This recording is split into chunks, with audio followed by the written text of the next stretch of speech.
Welcome to Command the Camera. Welcome back to Command the Camera. I'm here with Kerry Barrett, an Emmy-winning journalist turned trusted video authority for attorneys and law firms. She will share proven strategies to help you show up with confidence, build trust on screen, and turn your online presence into a powerful business tool. Let's raise your visibility and your credibility one video at a time. I'm Evan Mack, and today we're breaking down a short-form social media reel from a law firm. These 30 to 60-second videos are powerful, but they can either build authority quickly or weaken just as fast. Let's walk through what stops the scroll and what undermines credibility. Ms. Kerry, welcome back. Oh, thank you so much for having me. It's great to be here. Sweet. So can you kind of describe the opening 3 seconds and explain why hook clarity determines whether someone keeps watching the video? Absolutely. So you've got 3 seconds-ish. You're lucky if you get 3 seconds, but we're going to be generous here. Let's say you've got 3 seconds. The job of those 3 seconds is very, very simple. You've got to give the viewer a reason to not continue to scroll. That is the entire job. You're not educating them yet. You're not building trust. You are interrupting their scroll and you are earning the next, let's say, 5 seconds. So the best hooks for attorneys do one of 2 things. They either name a very specific situation that the viewer is currently in, or they make a claim that is surprising enough to create some curiosity. So an example of the first one, if the insurance company just offered you a settlement, don't sign anything yet. Right? A person who just got a settlement offer is going to immediately stop scrolling because, right, that sentence is about what happened to them. An example of the second one would be most people don't know that your landlord is required to return your security deposit within, 14 days enter your state here in New Jersey, right? That is specific enough and surprising enough that somebody might think, wait, really? And keep watching.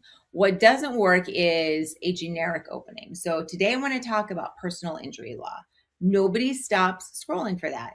There's no urgency there. There's no specificity. There is no reason for any particular person to care. The hook should not be clickbait. That is key.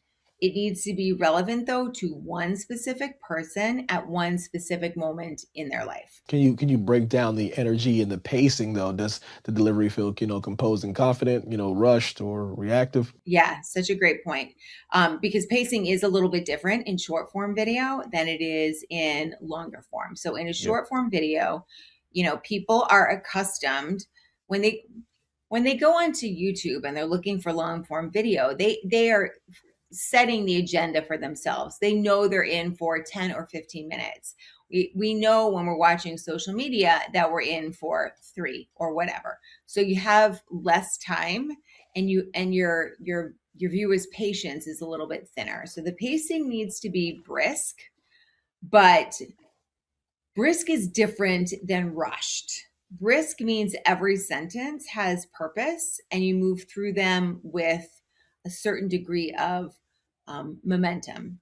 Rushed means that you're speaking so quickly, the viewer there's no way for the viewer to absorb what it is that you're saying, or you look like you're trying to beat some sort of like arbitrary timer. The mistake that I see a lot of attorneys make is one of those 2 extremes. Either they bring their courtroom pacing into a 30-second, reel, or sometimes 15-second reel, very slow, very deliberate, very measured. Viewer is gone by second 8, or they've watched, too many influencer reels and they're trying to match that sort of frenetic, high energy delivery that they see those types of people deliver with, and it feels completely unnatural coming from a 55-year-old litigation attorney. Both undermine your credibility. So what works is confident momentum. You know what you want to say. You say it with directness. You say it with a little bit of energy. You're not performing. You are making a point to a person who is busy and needs to hear this.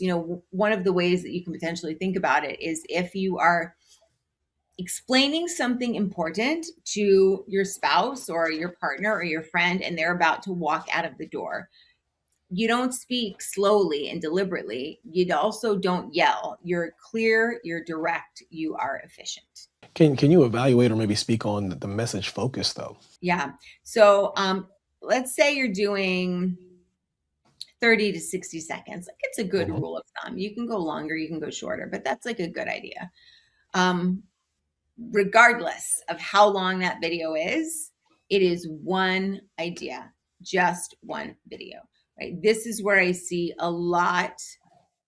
It's probably where I see the most consistent mistakes in attorney short form, video content. They're trying to cover too much ground Yep. because they're thinking about that subject like a lawyer. They're thinking about it very comprehensively. So a 45-second reel about car accidents is trying to cover liability and comparative fault and statute of limitations and when to contact an attorney and what documentation you need to preserve. Like it's too much. The viewer has retained absolutely nothing. The reel that actually works is to pick one of those topics and go really deep and go in plain language. So like, here's 3 documents that you need to photograph at the scene of an accident before you leave. That's real. Another real idea rather might be most people don't realize you only have 2 years to file a personal injury claim in this state, right? And the clock starts the day of the accident. That's a real. Each one is complete. Each one can stand alone, and each one gives the viewer a single thing that they can take away. When you're trying to pack all sorts of stuff into one video, like you can end up communicating less because nobody can retain it all. What about tone? Can you kind of discuss that and how that aligns with the firm's like professional positioning?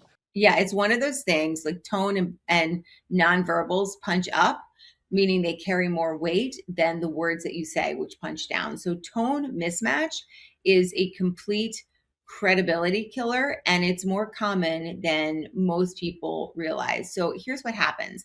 An attorney watches a bunch of short form video, and they're watching them from video creators who are doing really well, and they Yep. think I need to match that particular kind of energy. So a senior partner at a corporate litigation firm suddenly shows up on Instagram pointing at floating text with a goofy sort of expression on their face, or they're on TikTok doing like random stuff, whatever it is.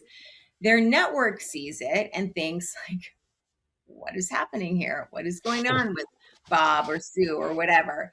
And then the new audience, the one that they were trying to reach, doesn't trust it because it feels forced, because like it is forced, Mhm. right? So the tone of those short form videos need to match who you are and how you actually practice. If you are a family law attorney whose entire approach is compassionate, that is, client centered, your reels need to reflect that. They need to feel warm and steady and reassuring. If you are a criminal defense attorney who is known for being aggressive in the courtroom, your reels can have a little more edge to them.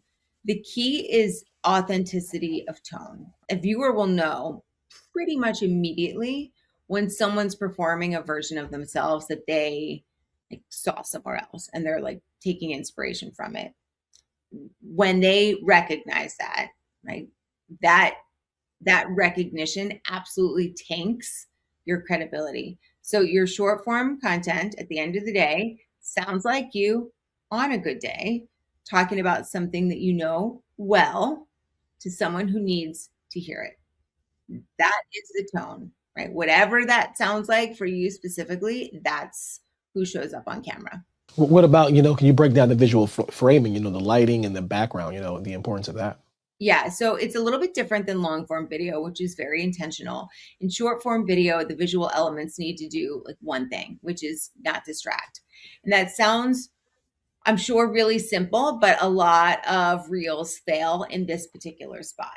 If the lighting is bad, it is the first thing the viewer notices. If the background rather is cluttered or it's strange, that's what they're looking at instead of listening. If the framing is off, if your camera's too low or too far away, or it's got a weird tilt to it, it creates that subtle sort of feeling that something is amateur, right? It looks sloppy or it sounds sloppy.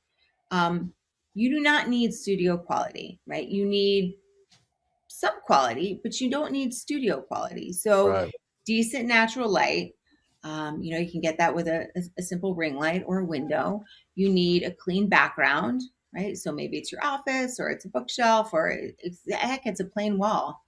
You need a camera that is about arms-ish length away. It's a good rule of thumb. You need your chest and your head visible. I mean, this is framing for vertical reels, longer, Yeah. top to bottom. Visual setup for short form video. It takes about 2 minutes, right? You're finding your spot, you're checking the light, you're checking the frame, you're hitting record. What doesn't work, and I hinted at this above, is when it's obvious that whomever is in front of the lens spent absolutely zero time thinking about any of this. If you are in a dark car, you can shoot in a car, but if you're in a dark car and your camera's propped up on the dashboard and it's at an odd angle, unless you've specifically built a visual brand around that very casual on the go energy, right? If you've done that from the get-go, that's one thing. Otherwise, it reads sloppy. And, for most attorneys, sloppy is not what they want associated with their practice. So those elements are incredibly important. What about, can you analyze the language choices a person chooses? Yeah, absolutely. So it sounds like very clear, very direct. If you're talking to English speaking clients, it's Yeah. very clear, direct English, right? What often sounds like I want to say it sort of sounds like a legal brief that's translated to speech. Often, anyway, attorneys will say something like this, right? In the event you're served with a summons and complaint, it is imperative that you respond within the statutory timeframe to avoid a default judgment being entered against you, right? That sentence is very accurate. It is also completely useless when you're recording a video because half or more of your audience stop listening after in the event that. The version that works, that's opposite of that, would be something along the lines of, if you get served papers, you have a deadline to respond. Miss it, and the other side wins automatically. Here's what the deadline looks like. So it's the same information. It is no jargon. It is no compound sentences. It is no passive voice. Every single word there had its place, right? Right. It is very intentional. The other language issue I see often is being vague. And again, we've talked about this before, but it's important to underscore. We fight for our clients. We provide quality legal services. Like, again, they say nothing, they're filler. In a 30-second reel, you cannot afford a single sentence that is filler. It doesn't move the message forward. Every sentence has to either name the viewer's situation, explain something specific, or tell them what to do next. If you are thinking about what it is that you're going to say, and everything you're going to say doesn't do one of those three things, shop it. When in doubt, cut it out. Can you discuss body language and facial expressions and how they kind of impact? Yeah, your face is always doing a good chunk of the work on video, but in short form, even more so, because the frame is tighter. The viewer is close. They're usually watching you on mobile. They're reading your expression as much as they're listening to your words. So what I'm looking for when I'm looking at these particular elements is, does your facial expression match what you're saying? If you're talking about a serious legal consequence, do you look like you're taking it seriously? If you're explaining something reassuring, do you look reassuring? The most common problem is the blank face. Usually attorneys are focused on remembering what to say and saying it correctly within the constraints that they're used to delivering with, right? So your face goes maybe neutral, maybe there's no expression or no movement. And that is unsettling for the viewer, because in real conversation, your faces are always moving. Again, if you happen to be watching the clips of this podcast rather than listen, you'll see on both of us, Evan, you and me, our eyebrows are moving, our mouths are moving, our eyes, micro expressions. When your face goes flat, it feels robotic, right? Now, the second common problem is the forced smile. So some attorneys have been told that they need to smile more when they're on camera. Yeah. So they plaster on a smile that never leaves, regardless of what it is they're saying. They're talking about a wrongful death claim, and they're saying it with a smile. The viewer doesn't consciously think, I mean, they may, but usually they're not consciously thinking, why is this person smiling about death? Subconsciously, something definitely feels off. So the fix is very simple when I say it, but it takes practice when you're actually executing on it or deploying it. Think about what you're saying while you're saying it. And if you actually care about the topic, and you should, you don't make a reel about it, your face will do the right thing on its own. The problem is almost never that you don't have the right expression. The problem is that the camera makes you suppress the expression that you naturally have. So what about the close? Is there a clear takeaway or next step, or does the video kind of end abruptly? Yeah, it never ends abruptly, regardless of what platform or what format we're talking about. It always has a close, an end, and a CTA is the other word for that, a call to action. And a good close will do one of two things. It gives the viewer a clear takeaway, or it gives them a clear next step. And ideally, you're doing both in one sentence. So save this video so you know exactly what to do if this happens to you. Or follow me for more. I'm going to break down one legal concept a week in plain English, right? If this is happening to you right now, the link to schedule a call is in my bio. Any of those work because they're specific, they are actionable, and they take like 2 seconds for your viewer to do. What doesn't work, as you mentioned, is the abrupt stop. Somebody finishes their last point and the video just cuts. There is no signal there that the message is complete, and the viewer is sort of left feeling like something was missing. The other thing, and this is important, although I see it less often, that doesn't work is the overly long sort of wind up close. And that might look or sound, I should say, something like this.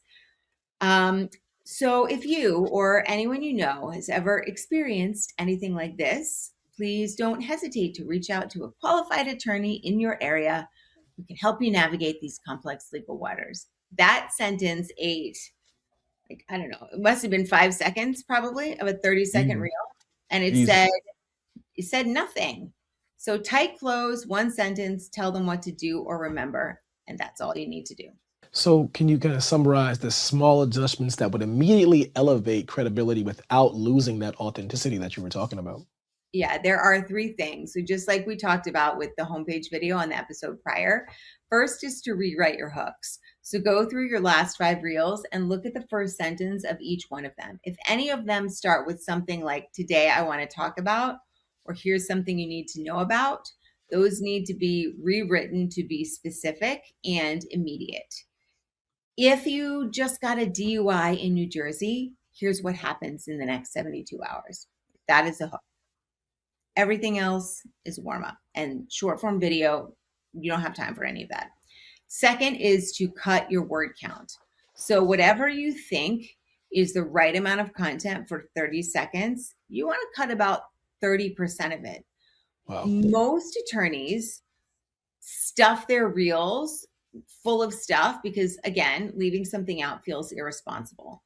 But in a short form video, when you have so much information, it becomes the enemy of clarity. So say less, and then what you do say will actually sink into your viewer's mind, right? It will actually register. And then the third thing to do is to watch your videos with the sound off and watch your face. Is there expression? Is there movement? Does your face match the energy of what you're saying? If you look flat or you look frozen, that is your biggest credibility leak, and it's worth spending, let's say 20 minutes at least practicing your delivery before you record next. So those 3 things, it's sharper hooks, it's fewer words, and it is more facial expressiveness. Those are going to make an immediate, visible difference in how that short form content performs and how much authority it builds as well. Amazing. Ms. Kerry, thank you for your time. Thank you for having me. Short form video doesn't require high production. It requires clarity, structure, and composure. When those elements are in place, even a 30-second reel can strengthen your authority. Connect with Ms. Kerry on LinkedIn and book the Command the Camera Clarity Call. You can find the link in her headline. Thanks for listening, and don't forget to subscribe, leave a review if today's breakdown helped you think more strategically about your video presence. Until next time, keep showing up and let your credibility speak for itself. Thanks for watching. Be sure to hit that like and subscribe button and leave us a review in the comments.